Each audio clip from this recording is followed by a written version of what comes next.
El tema de las presiones es ¿Otro mito? Yo nunca las vi. Y aparte si hay presiones hay que bancarlas también. La única presión que hay que soportar y tolerar es la presión de la conciencia. Quisiera tener mayor libertad para opinar libremente, algo que me gusta hacer. Ahora están acotadas esa posibilidad. Y sí, el fiscal, en mi opinión, no es una opinión compartida por todos, pero en mi opinión debe dar permanentemente explicaciones públicas. ¿Eso no sería parte justamente de lo que se constituye como lawfare? Yo prefiero dar la cara, decir qué es lo que se está haciendo, qué es lo que no se está haciendo. ¿Hay alguien con quien no te sentarías a hablar? Con Zaffaroni. Creo que fue el que más daño le hizo a Derecho Penal Argentino. Me gustaría dejar un buen ejemplo y que mis compañeros me recuerden como un buen jefe. Creo que no fui un jefe tóxico, yo creo que no lo fui. ¿Te seduce algún espacio político?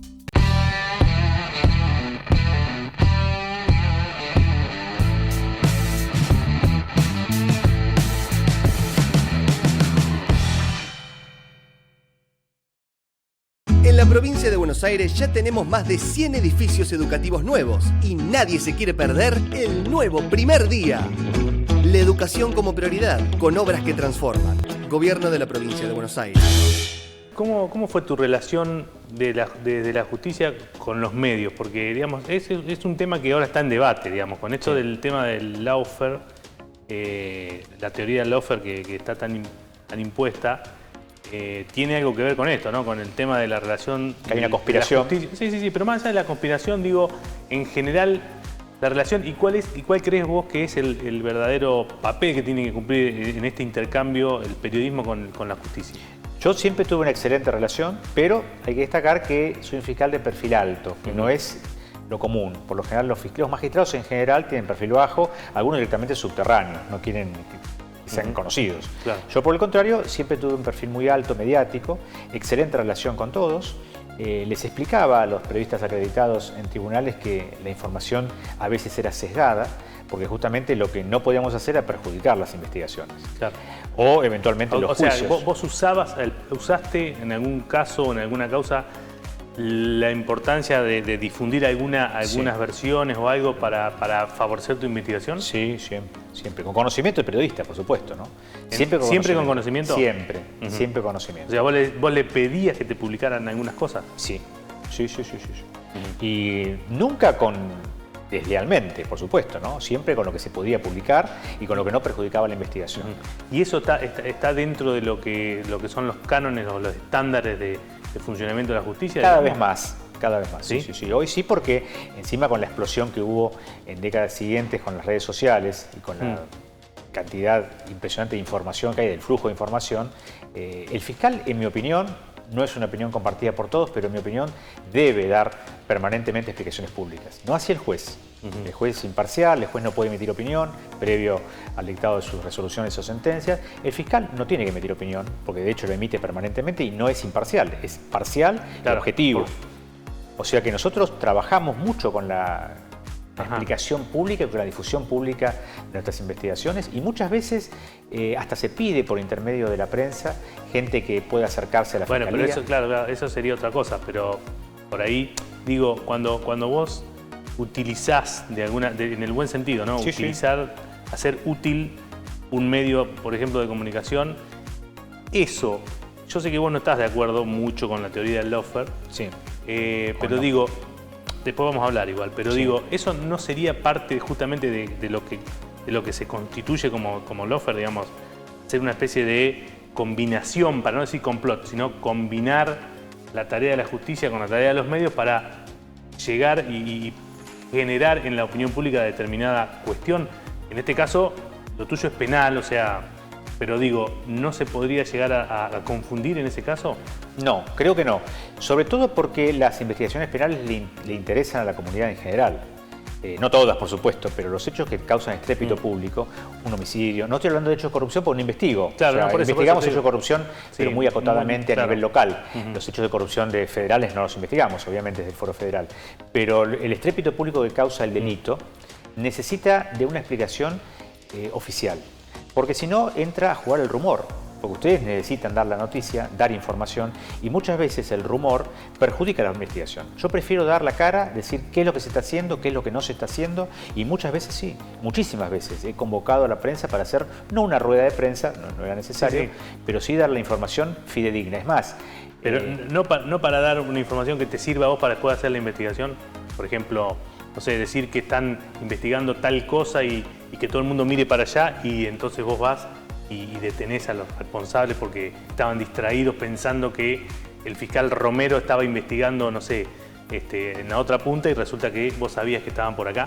No, porque eso serviría para una sola causa, ya después te descubren la estrategia. Bueno, claro. Sí. No, por lo general se utilizan frases comunes como no se descarta ninguna hipótesis, estamos trabajando, hasta el momento no hay ninguna información. No, cuando damos información es información fidedigna, comprobada y oficial.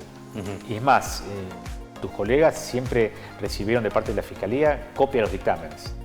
Cuando se hacía todo en papel, tenía una copia del dictamen, cuando ya estaba firmado, por supuesto, y presentado, ¿no?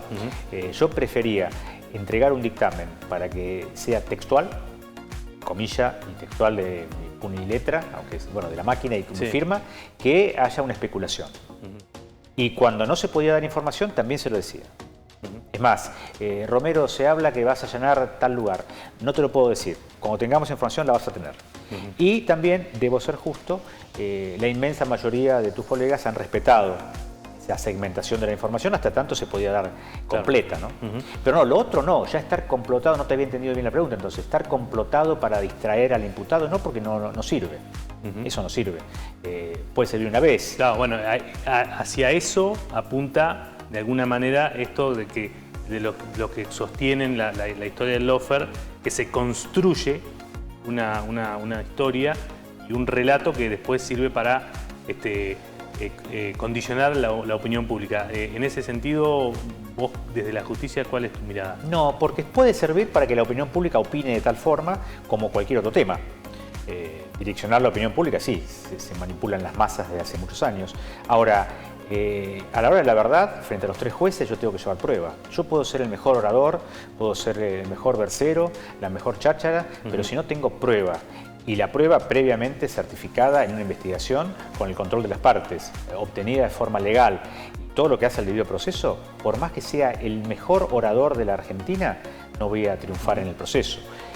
Por eso cuando se habla del lawfare, y sobre todo en las causas de corrupción, por ejemplo, tendríamos que tener una conspiración del fiscal y del juez de instrucción, de los 3 jueces de la Cámara y del fiscal de Cámara, de los 3 jueces del tribunal y del fiscal de juicio del tribunal, de los 3 jueces de la Cámara de Casación y del fiscal de Casación, de los ministros de la Corte Suprema de Justicia y del Procurador General, más todos los testigos, todos los peritos y documentación falsa. Es decir, tenemos que entrenar a testigos falsos, a peritos mentirosos y fraguar documentación. Y además tener un contrato de complicidad con los medios o con algún medio para que todo esto cierre. Pero todo esto sería un fracaso. Por ahí se da, claro. ¿Por qué? Porque en algún punto alguien patinaría y se claro, y el otro de la defensa también juega. La defensa se queda mirando, que es todo un montaje, y le basta con decir, bueno, esto que dicen es mentira por A, B, C y D, no dura nada. Bien. O sea, se cae como un castillo de naipes. Y cuando alguien, digamos, cuando se utiliza la política, ingresa por el lado de la justicia, es decir, alguien denuncia, igual esto por ahí no es tanto que te impacte, que afecte tu trabajo, porque vos no sé, ya lo aclaraste, no sé qué cosas de corrupción, pero cuando la política denuncia todo el tiempo y los medios reflejan esa denuncia y después cuando no pasa nada, casi queda como escondida la noticia. ¿Ahí no hay algún tipo de manipulación? Sí, pero dura nada. Dura un tuit o dura un zócalo de televisión y al poco tiempo la causa es, por ejemplo, desestimada. O sea, hay un montón de denuncias. Y se investiga en las fiscalías provinciales, se investigan hechos de corrupción municipales, alguna corrupción provincial, por ejemplo, hubo investigaciones a los gobernadores en otras fiscalías. Pero si la denuncia es falsa o es fantasiosa, no dura nada. Lo mismo esas denuncias que se hacen por los dichos de... Se denuncia apología al delito porque fulano dijo tal cosa. Se denuncia tentativa de sedición. No duran nada. Son desestimadas, salvo que el delito sea realmente cometido, ¿no? Con la palabra se pueden cometer delitos, sí. Si hay una extorsión, si hay una amenaza, si hay un falso testimonio, son delitos que se cometen con la palabra. Pero no por la libertad de expresión. Los jueces, por lo general, optan por la libertad de expresión, salvo que haya una injuria. Y cuando hay una injuria o una calumnia, no actúa el fiscal. Actúa por querella el agraviado. Y ya el político no querella. Por lo general, en muy raros casos, hay querellas particulares del ofendido hacia el ofensor.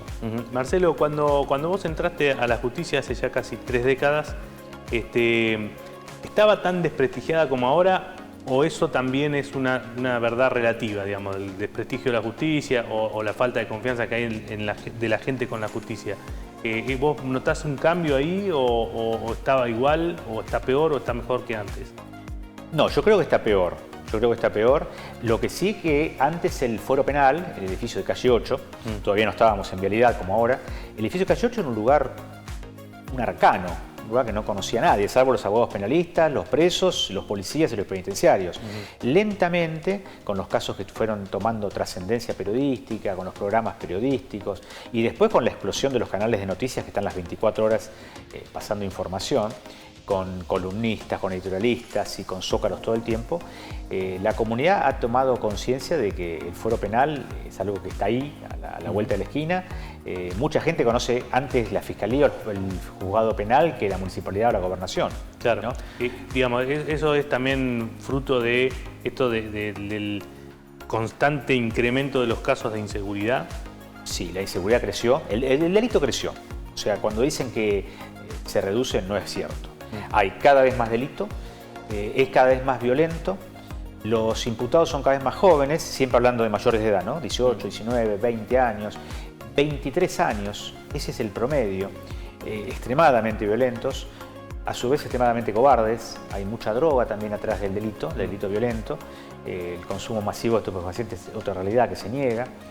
Se manipula mucho el tema de las estadísticas. No digo que se mienta, pero se manipula con el lenguaje. Por ejemplo, una señora fallece en su cama a los 95 años por una cuestión de edad y el médico no está presente, el médico de cabecera, va el médico de policía, constata el fallecimiento e inicia una investigación penal preparatoria por averiguación causal de muerte. Un casillero. Ahora, hay una persona con 5 tiros en la nuca en la calle, que un suicidio no puede ser, un accidente tampoco, sin ninguna duda es un homicidio, homicidios calificados, pero también se anota como averiguación causal de muerte, porque no es mentira, es averiguación causal de muerte. Entonces al otro día aparece o al fin de mes... 2 homicidios o 2 averiguaciones de muerte. Claro, en vez que un homicidio y una averiguación causal de muerte. Entonces se manipula la palabra, se manipula la oración. Bueno, no te voy a decir vos que sos un especialista en la profesional de la palabra. Eso sí se manipula y se hace. Y en el asunto de las redes sociales, de la hiperinformación, la cantidad de información que tenemos al instante, hoy en día es muy importante. Que eso es algo negativo para mí, pernicioso, porque no existen políticas criminales a mediano y largo plazo. Hoy tenemos una política criminal pendular que trata de salir al momento para tapar el tuit, para tapar el zócalo, para tapar una noticia o para tapar una declaración. En algún momento de estos 30 años vos trabajás, digamos, la policía o la fuerza de seguridad provincial es un auxiliar tuyo, ¿no? Sí, ambas dos, la policía y el servicio. Claro. ¿En algún momento tuvo la provincia de Buenos Aires una política de seguridad que vos consideres que está acorde con tratar de preservar la seguridad pública de los bienes y las vidas de los bonaerenses? No, siempre fue pendular y siempre mirando las encuestas de opinión, los sondeos de imagen, ahora los estudios de redes sociales y con un terror reverencial a los organismos de derechos humanos, a la izquierda como partido político, ¿no? Como espacio político, pese a que no tengan incidencia electoral. ¿Y por qué cómo es esa lectura? ¿Por qué temor a la izquierda? Tienen terror al etiquetamiento de mano dura, de facho, de pro militar. Es decir, a la policía nunca la han respetado los políticos desde la restauración democrática. Al principio porque la consideraban hija de la dictadura. Después, cuando ya no había ninguna posibilidad de que los efectivos que hoy tienen 20 años, 25 años, que no habían ni los padres habían nacido casi, se los sigue tratando como que tienen las huellas de la dictadura en su formación, cuando son formaciones, los profesores, los instructores y sus jefes son gente que nació posterior al proceso. Pero igualmente se registran abusos, se cometen abusos, digamos. Pero no tiene que ver con la dictadura. O sea, son abusos policiales por mala formación, por mala selección o por conductas individuales. Eso no tiene que ver con la dictadura porque usen gorra o porque hagan la venia o porque marchen. Y eso, bueno, eso es un terror que tiene el político. Entonces, vos decís, Por ejemplo, hay que construir más cárceles. Porque hay superpoblación, porque hay cada vez más presos, porque el delito creció, por 1000 razones. Nadie quiere la foto construyendo cárceles.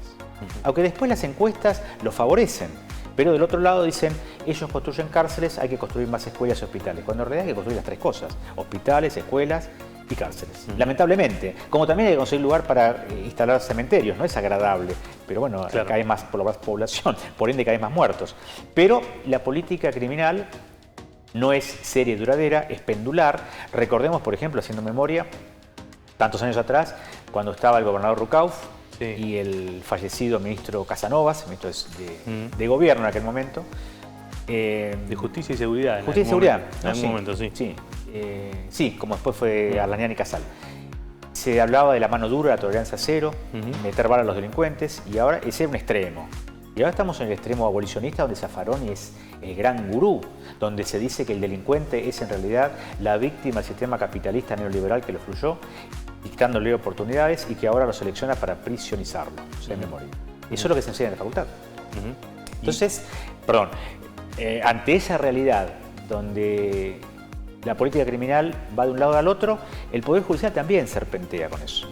Vos fíjate que ahora hay determinados delitos que hasta la izquierda pide mano dura. Por ejemplo, lesa humanidad, violencia institucional, policial, cuestiones de género y abusos sexuales. Esos son delitos que todo el mundo pide mano dura. Ahora, el resto, homicidios, robos calificados, no, ahí son víctimas del sistema.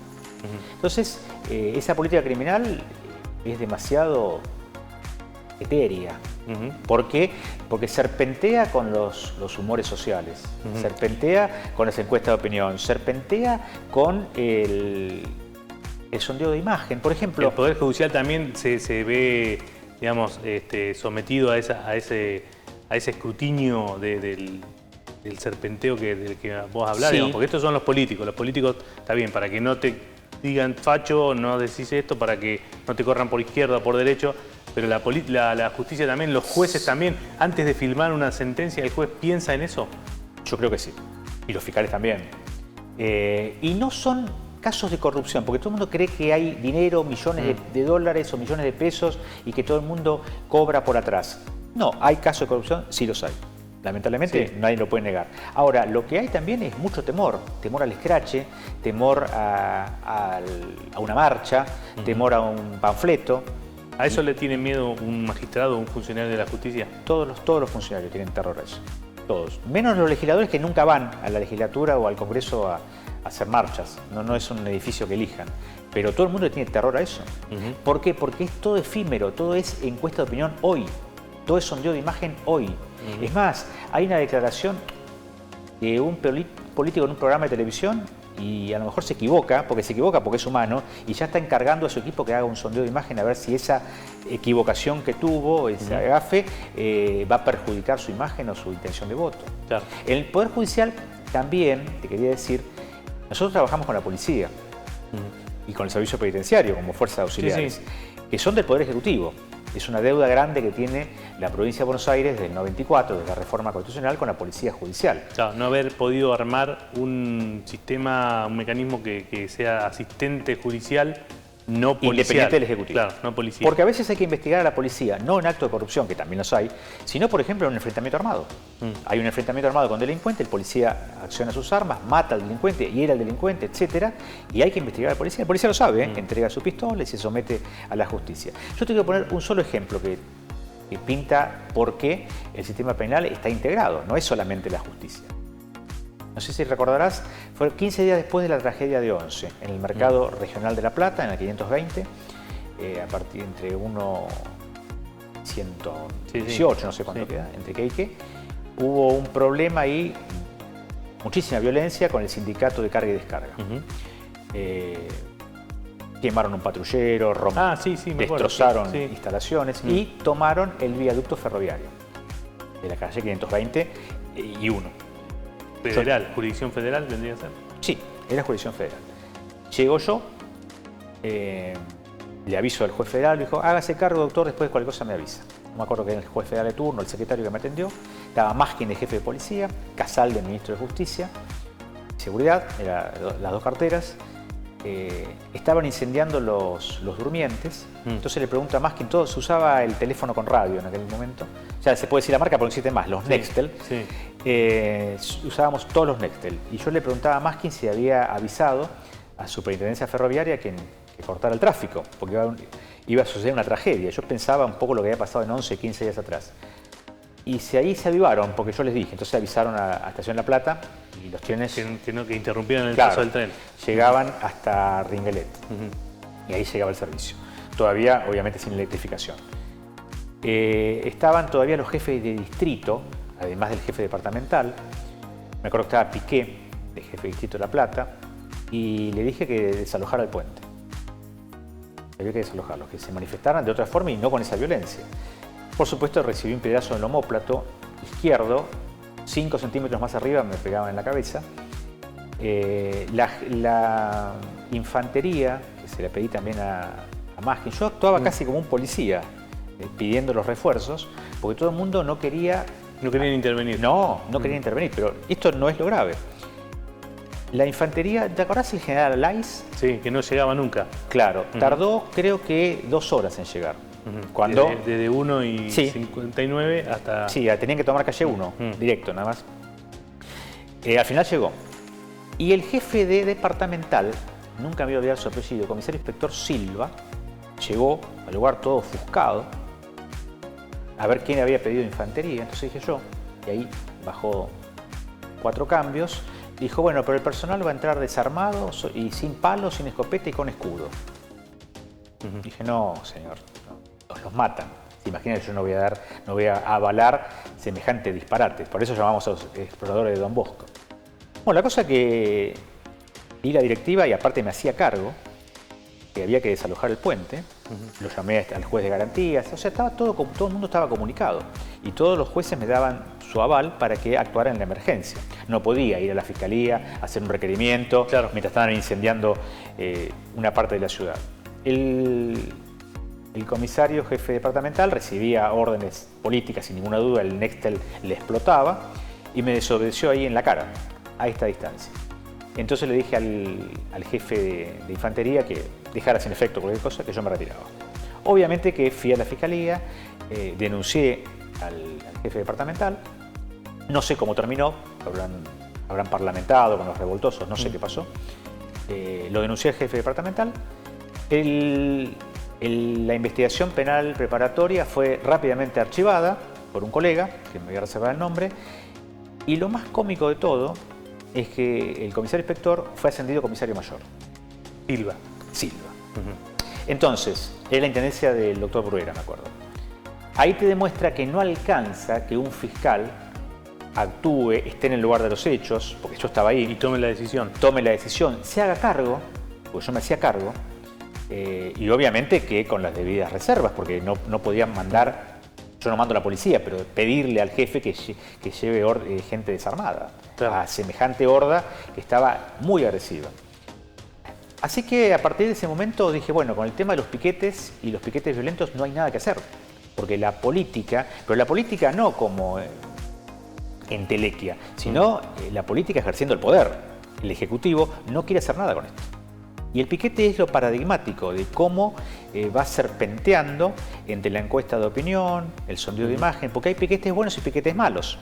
Hay piquetes que son desalojados rápidamente, cuando son familiares, cuando son poca gente, cuando no son partidos de izquierda, ahí automáticamente lo sacan. No los iban a sacar. Claro. Entonces replanteé un poco mi postura. Yo me decían el fiscal antipiquetes, porque llené de denuncias a los juzgados de garantías, nunca prosperaron, porque los jueces encontraron una solución alternativa. Claro, porque digamos, para tu mirada, tu criterio, el piquete es justamente el delito en flagrancia casi por excelencia, ¿no? Está en ese momento cometiendo un delito. Y cuando vos decís, me estoy manifestando, bueno, perfecto, manifestate, está garantizado por la Constitución, pero también está garantizado el libre tránsito. Entonces hay que compatibilizarlo, porque son derechos de igual rango constitucional. Nadie va a pedir una orden de allanamiento para que un bombero ingrese a un domicilio para que apague un incendio. Obviamente que cede ante el peligro, o una ambulancia que entra a contramano. Es un derecho que se cae para un superior, ¿no? De otra jerarquía, exactamente.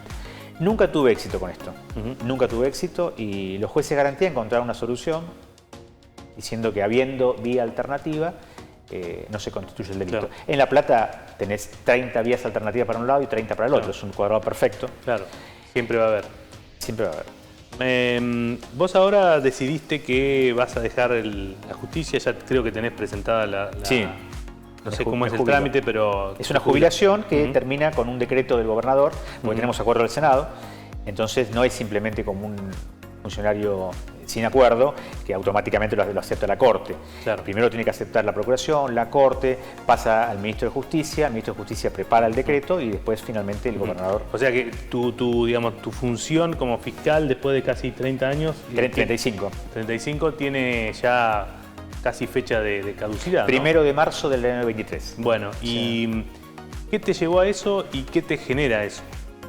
Tengo sentimientos encontrados. Empiezo por la segunda pregunta. Hay días que estoy satisfecho con la decisión y otros días que estoy melancólico, triste.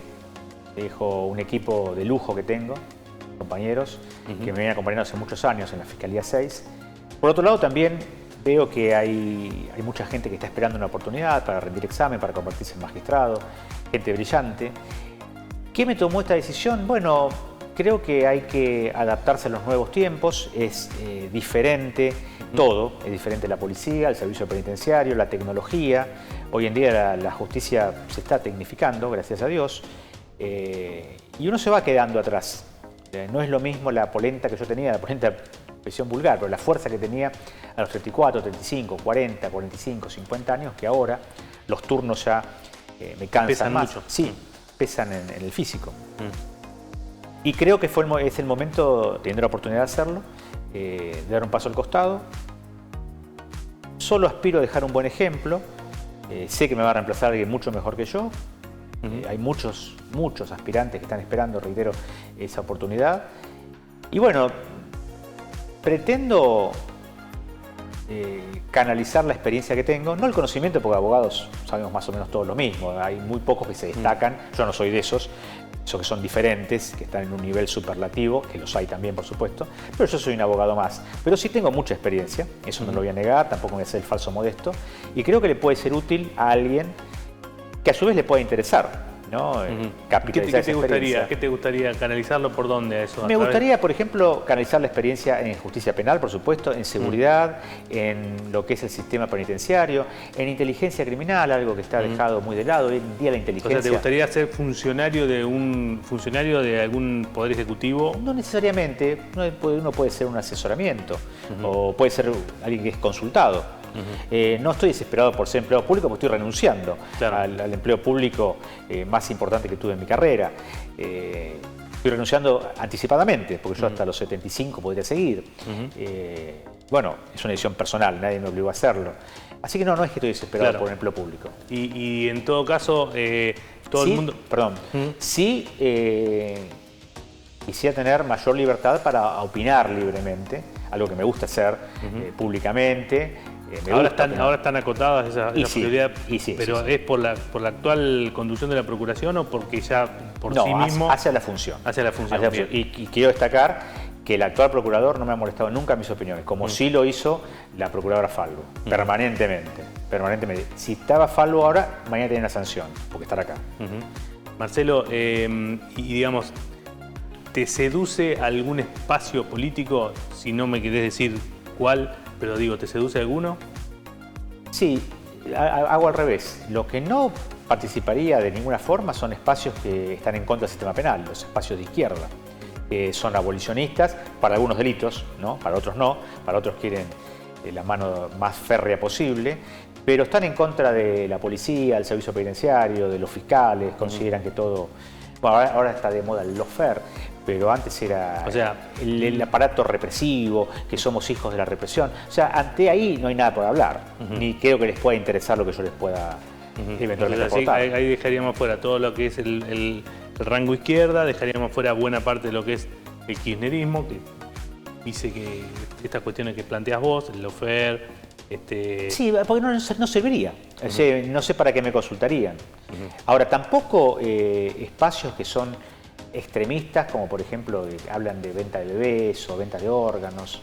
Ese tipo de espacios tampoco me... Claro, o sea, lo libertario tampoco estaría, así que nos queda el esquema Cambiemos, y el Juntos por el Cambio. Sí, pero el respeto al sistema penal. O sea, cualquier funcionario o cualquier espacio que tenga respeto por el sistema penal, que considere que el derecho penal es esencial en una comunidad jurídicamente organizada, que el derecho penal es sanción, es la contracara de una norma. Cuando se viola la norma penal hay una sanción, que no es un chachascola o ir a la cama sin comer el postre. Y el que no tiene esa postura, no creo que le interese escuchar. Y ¿Hay gente que te han sondeado? ¿Hay gente que te ha convocado? No, lo que quieren son fotos por ahora. Fotos. ¿Nadie te ha convocado seriamente para una propuesta seria? No, pero tampoco no tiene ninguna obligación conmigo. Nadie me debe nada, ni yo a ellos. O sea, la política a mí no me debe nada. O sea, que yo no es que dice, che, se están perdiendo semejante personaje, no. La soberbia la pude canalizar en mi trabajo y la pude dominar también, lo mismo que el ego, que los tenemos todos los funcionarios. Y sobre todo los funcionarios que tenemos alguna cuota mínima de autoridad, ¿no? Pero yo no estoy esperando a ver quién viene a pedir por mí. No, lo que no me gusta tampoco es que utilicen así tu imagen, tu nombre y que digan este es mío, está conmigo. Y la política hay mucho de eso. ¿Eso ha ocurrido?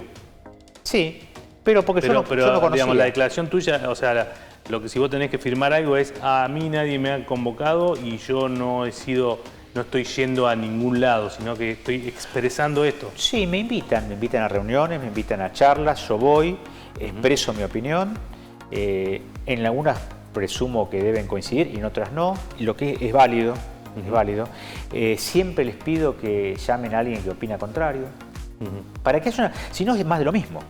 Si vamos a estar con una sola camiseta y no escuchar, a mí me encantaría tener una charla con una persona abolicionista, pero no con panfletos.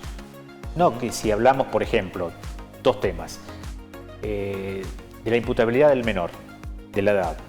Yo no digo que haya que bajarla, pero sí hay que discutirlo. Hay que discutirla. Pero si te dicen plantear argumentos.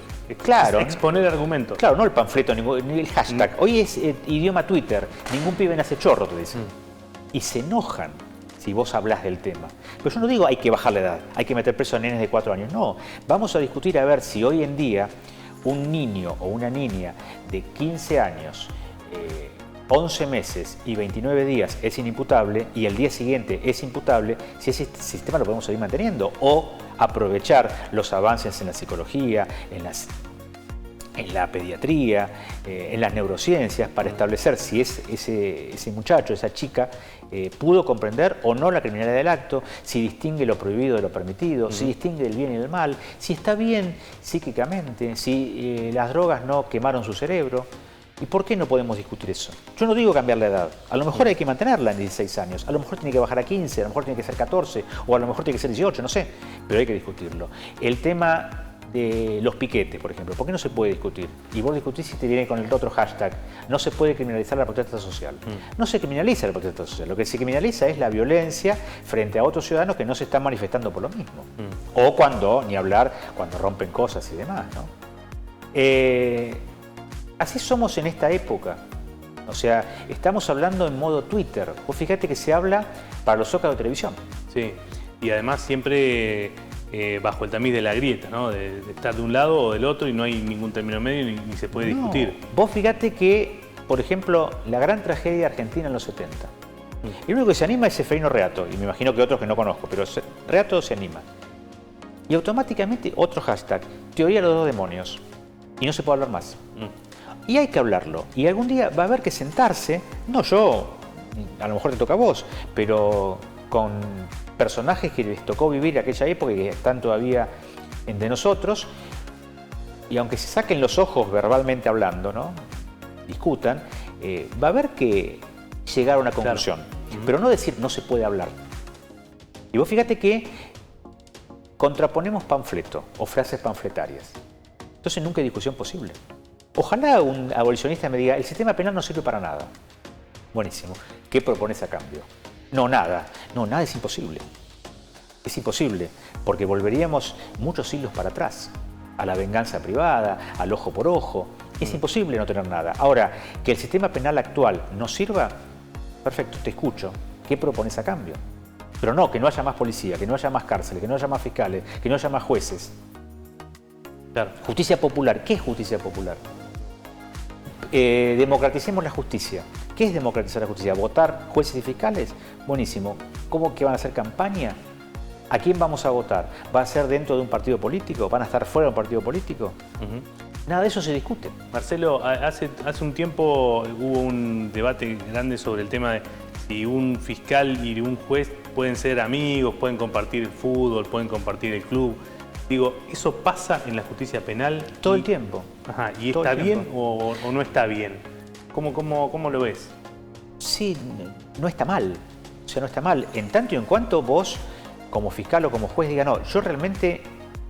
Porque aparte las acusaciones y recusaciones no es entre los magistrados, sino es con el imputado. Sí, pero de todas maneras es criterio... Puede ser que vos con alguien que estuviste cenando y que tenés vínculo porque son amigos tus hijos y tu pareja y juegan juntos al fútbol, al tenis o lo que sea, mañana le tenés que contraponer una cosa porque está enfrente tuyo, porque vos defendés un interés y el juez defiende otro. O no defiende ninguno, pero tiene que ser imparcial. Digo, ¿se puede mantener ese rol? ¿Se puede mantener y con teniendo una relación? Con los defensores es peor, porque ahí sí que estamos en las veredas opuestas. Y con defensores que después nos damos un abrazo y nos vamos a comer un asado o jugar al fútbol o compartir una tribuna en una cancha. Yo soy estudiante, pero bueno, hay otros que no, son de gimnasia y sin embargo nos matamos verbalmente siempre y después nos damos un abrazo. Y con los jueces lo mismo, los jueces amigos que tengo son los que más me han dicho que no.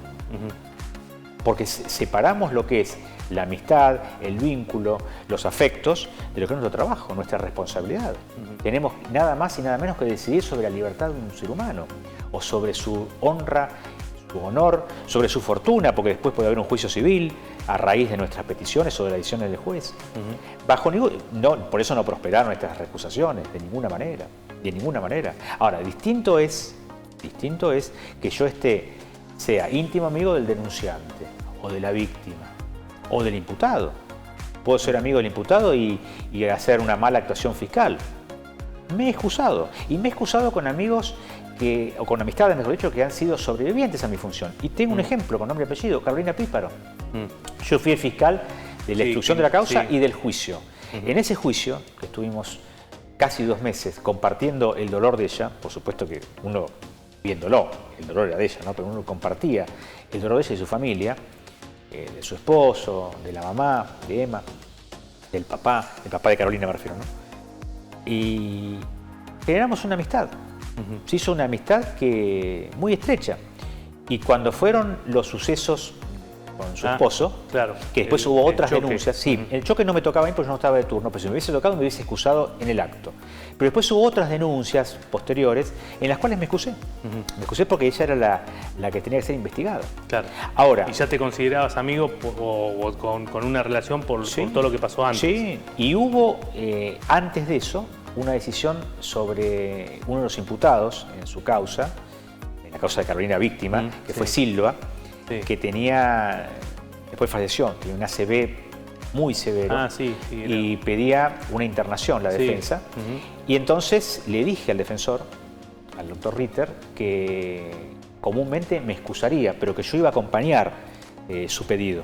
Y Carolina también le iba a acompañar. Entonces, frente a los jueces dijimos que si bien había una causal de excusación mía, yo iba a acompañar a la defensa. Y el defensor consintió que yo fuera el fiscal. O sea que estuviste trabajando junto con el claro, con el defensor. Porque tener que reemplazarme en una audiencia que era urgente, porque había que internarlo, perjudicaba los intereses de la defensa. Yo le dije, yo voy a acompañarte. Esto obviamente era una audiencia que después se hizo pública, pero en privado. Digo, si me querés recusar, me recusás, pero no me voy a excusar, porque si no, de ninguna manera. Claro, si no interfería el procedimiento. Exactamente. El proceso. Ahora, en otra incidencia con más tiempo me hubiese excusado también, porque esto fue sobreviviente a su hecho original. Claro. Y en muchos casos me he excusado, cuando hubo abogados que no estaban en el estrado como colegas, sino como imputados o como víctimas, me he excusado. Claro. Marcelo, como para ir cerrando, ¿cómo te ves dentro de 2 o 3 años? ¿Haciendo qué? Me veo activo, me gustaría retomar la docencia. Yo fui 20 años docente en la universidad, primero en la Universidad Estatal, mi alma mater, y después en la Universidad Católica. Estoy muy agradecido a ambas casas, también en la Escuela de Cadetes del Servicio Penitenciario y en la Escuela de Policía. escuela superior. Me veo retomando, no sé si todas las semanas, como daba antes clases a los alumnos, pero algunos cursos o algunas conferencias. Te ves como docente, sí, básicamente. Me veo como docente. Eso seguro, digamos, como que sí, es lo más seguro, pero sí, en lo otro, en otra actividad. Me veo como, salvando la petulancia, como futuro periodista judicial. Me gustaría hacer periodismo judicial. No descarto una actividad política si a alguien le interesa mi experiencia. Yo no tengo experiencia política, nunca la tuve, ni siquiera cuando era estudiante. ¿Te sentirías más cómodo en qué lugar? Digamos, ¿como legislador? Como legislador, sí. Como legislador. O como asesor. Como asesor. No me veo... como intendente no, por ejemplo. No. Creo que... ¿Y como ministro tampoco? Podría ser. Sí, pero tendría que tener una experiencia previa. Una experiencia previa. Yo creo que el intendente, el gobernador, el presidente, de ninguna manera pretendo ninguno de los tres cargos, pero tiene que tener experiencia y formación en la gestión. Sobre todo porque maneja dineros públicos. Los maneja él, con su gabinete, con el contralor legislativo, ya sea del Consejo, de la Legislatura o del Congreso, pero maneja dineros públicos. Hay mucho negocio, en el mejor sentido de la palabra, negocios que tiene que hacer el intendente con particulares, licitaciones, compras directas. Tiene que estar en contacto con grupos políticos, con sindicatos. No me veo. ¿Cuál fue la cuestión que más te impactó en tu carrera como fiscal? ¿Qué fue lo que, si vos decís una cosa que no me voy a olvidar nunca, no sé, un hecho o un episodio o un caso o una situación, no sé, un familiar de una víctima, no sé, algo? Sí, 3 casos. El triple crimen en la planta transmisora, que no fui el fiscal inicial, la doctora Aguilar, pero después fue recusada y nos tocó a nosotros. Ese fue un caso que nos marcó por la violencia inusitada, por el dolor de las familiares de las víctimas, por el desastre que vimos en la escena del crimen. Si bien lo vimos en filmaciones, no estuvimos en el lugar, pero lo vimos en filmaciones que se produjeron el mismo día del hallazgo. Otro fue el caso de la señora que fue enterrada viva en Villa Elisa. En Villa Elisa también. Y encima colocado un pelotero donde jugaban los niños. Claro, sí. Que bueno, fue el propio marido que había denunciado que la mujer los había abandonado a él y a sus criaturas. Y los nenes estaban jugando encima de la tumba improvisada de su madre. Y otro sí, el caso de madre e hija en Punta Lara, que también las mató y las enterró. Que lo encontró la gendarmería justo antes de que se estaba fugando al Paraguay. Fue traído en avión a La Plata. ¿Cómo te gustaría que te recuerden cuando abandones todo, cuando ya estés retirado del todo? Qué linda pregunta. Me gustaría dejar un buen ejemplo a los futuros fiscales que me reemplacen. Un buen ejemplo. No para que imiten forma de actuar, sino un buen ejemplo. Y que mis compañeros me recuerden como un buen jefe. Creo que no fui un jefe tóxico, creo que fui... ¿Hay muchos tóxicos? No lo sé, pero yo creo que no lo fui. Ejercí el liderazgo. Por supuesto que soy exigente, pero a su vez me exijo. Pero me exijo a mí mismo. Fui respetuoso de mis superiores. Con la doctora Falvo la desobedecía nada más con el tema de la exposición pública, pero después siempre fui obediente de los procuradores generales y del fiscal general, a quien voy a estar eternamente agradecido por todas las oportunidades que me dio, por toda la confianza que me dio y por cómo me ha cuidado. Él me ha cuidado cuando yo hablaba de más. ¿Hay alguien con quien no te sentarías a hablar de algo, de cualquier tema? No sé, de boxeo, ponele, o de que sé que te gusta, o de política, o de justicia. Decís, no, con esta persona no. Con Zaffaroni. Creo que fue el que más daño le hizo a derecho penal argentino. Ahora, con sus discípulos sí, con todos. Con Zaffaroni no. Pero, ¿por qué sería, por ejemplo? Porque no tendría nada que hablar con él. Nada. O sea, me presentaría, le digo, ¿qué tal? Romero, mucho gusto. No diría mucho gusto. Le daría la mano, por supuesto, no se niega la mano a nadie, pero no tendría nada que hablar. Nada, ni tampoco tengo ganas de escucharlo, ni de leerlo, ni de saber de él. Con él no me sentaría. ¿Y con alguien que te gustaría, aunque no esté entre nosotros, aunque no esté en este país, aunque no esté entre los vivos, sentarte a tener una charla, quién sería? Me hubiese gustado hablar con el Dr. Fait. Si bien yo lo escuché como alumno, recuerdo que hice una carta póstuma publicada en Buenos Aires, pero me hubiese gustado hablar con él. Ministro de la Corte desde el 83 hasta que se murió. Exactamente. ¿No? Sí, claro, más de 90 años. Un mito viviente. Me hubiese... tenía raíz socialista, o sea, sí, socialista, sí. No es que sea una persona, no creo que sea de los de mano dura tampoco. No, un jurista de excepción. Bueno, y grandes juristas que ya no están, pero si tengo que nombrarte quiénes son mis referentes, bueno, el doctor Soria, camarista penal, no, porque hay un doctor Soria en la corte. Sí. El doctor Piombo, que fue mi profesor y también un referente mío en la justicia. Que no terminó bien. Que no terminó bien, que se fue, creo que injustamente, él y el doctor Saliargués, se fue por un fallo que obviamente discutible. De mucho impacto en la opinión pública. Con mucho estrépito, claro. Sí, con mucho estrépito. Pero creo que no se merecía esa salida. Independientemente de que el Consejo de la Magistratura y el Tribunal de Enjuiciamiento tienen toda la autoridad y todo el derecho para investigar a cualquier magistrado, ¿no? Y bueno, y después un montón de abogados particulares que he conocido en toda mi carrera que me fueron marcando con sus críticas, con sus escritos, a veces con las discusiones. Me llevo los mejores recuerdos, me emociona un poco. Fue mi vida, ahí adentro, toda mi vida, porque uno va transitando todos los hitos, ¿no? Uno se casa, claro. Nacen los hijos, se mueren los padres, o sea, todos los hitos de un hombre o de una mujer pasan en esta etapa. Yo entré a trabajar a los 23 años, era un muchachito. Claro. Me acuerdo que me decían bisagrita porque yo hacía como una pequeña reverencia a los magistrados de aquel entonces, al doctor Solsona, al doctor Campo, el doctor Ocampo, el doctor Hortel, que fue el que me abrió la puerta de su juzgado. En fin, los Sanucci, todos los camaristas, los jueces que conocí. O sea que, de conclusión, te llevas un buen recuerdo, digamos. El mejor, es mi vida, y voy a extrañar un montón. No sería un buen defensor, no voy a ejercer la profesión como defensor, me preguntaron muchos si vas a ser abogado defensor. No sería un buen defensor. Me formé toda la vida en fiscalía, salvo un año y medio que estuve en juzgado. Después estuve siempre en fiscalía, en el viejo sistema, con el doctor Fuente, con el doctor Remundi, con el doctor Escarpino y después el nuevo sistema de sus inicios. Así que el defensor tiene que ser una persona que se forme en la defensa. ¿Tenés amigos en la justicia? Sí. ¿En el trabajo? Sí, tengo amigos. Tengo grandes amigos y grandes compañeros que no llegamos a consolidar amistad, pero que nos recordamos todo con mucho respeto. No tengo enemigos. Creo que nadie puede sentirse tampoco que yo sea enemigo de nadie. Hay muchísima gente que no comparte mis posturas, que me lo hace saber, me lo hizo saber, pero siempre hubo respeto mutuo. Y bueno, me he encontrado en la calle con personas que yo he acusado y que he logrado que estuviesen en prisión y que se han acercado con el máximo respeto. ¿Sí? ¿Te acusaste con alguna persona que metiste preso? En el baño de tribunales, uno al lado de otro. Imagínate la situación. ¿Se acuerda de mí? No, yo sabía que venía mal la charla. Me dijo, usted me metió preso. Esa es la expresión, ¿no? Que me dijo, ah, ¿sí? Entonces, ¿hay rencor? No, para nada. Le quería agradecer porque usted me trató muy bien y hoy estoy muy bien. ¿Y cómo estás? Bien, tengo trabajo, tengo una pareja, tengo un bebé. Bueno, te felicito. No nos dimos la mano por razones obvias, estamos en el baño.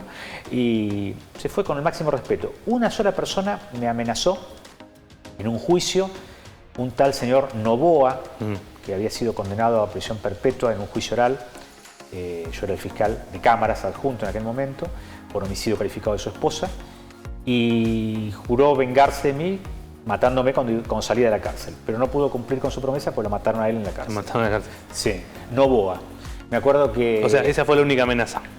Sí, después hubo un montón de manifestaciones así, de amenazas en las manifestaciones, en los panfletos, pero nunca nada desagradable. Nunca sufrí presiones del poder político, tengo que ser justo con eso, pese a que me han criticado públicamente, ministros, gobernadores y demás, pero nunca he recibido, nadie se atrevió a llamarme por teléfono. ¿Nunca recibiste un llamado de un gobernador, viceministro? Nunca nadie se atrevió.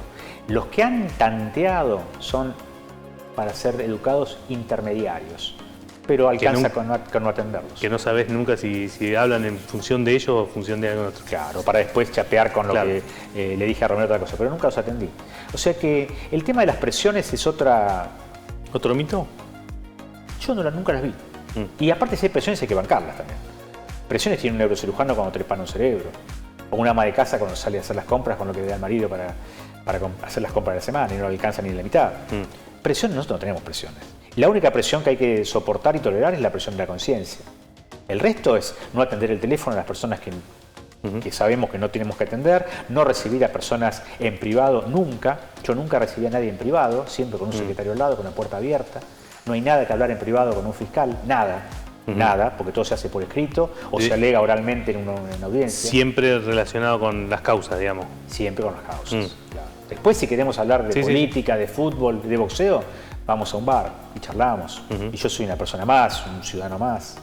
No tenemos vida privada, disiento con el señor presidente cuando se defendió la famosa fiesta de Olivos, de que no hay vida privada, tenemos vida íntima, sí, uno no va a entrar a nuestro baño, a nuestra alcoba, pero vida privada no, yo no puedo emborracharme en una cervecería un sábado a la noche y hacer papelones, porque soy un magistrado.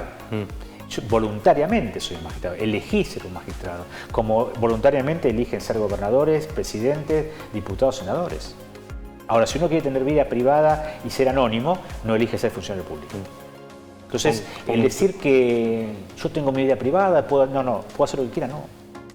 Porque no solamente hay que ejercer la función, sino que también hay que respetar esa investidura las 24 horas del día. O al presidente no lo despiertan de madrugada si hay un hecho grave que merece su atención. Al fiscal también. Y al fiscal no dormimos cuando estamos de turno. Porque el delincuente no, te dicen, no, el fiscal está durmiendo, robo a las 7 de la mañana. Marcelo, no tenemos vida privada. Muchísimas gracias. No, a vos, un placer, gustazo. como siempre. Hasta pronto.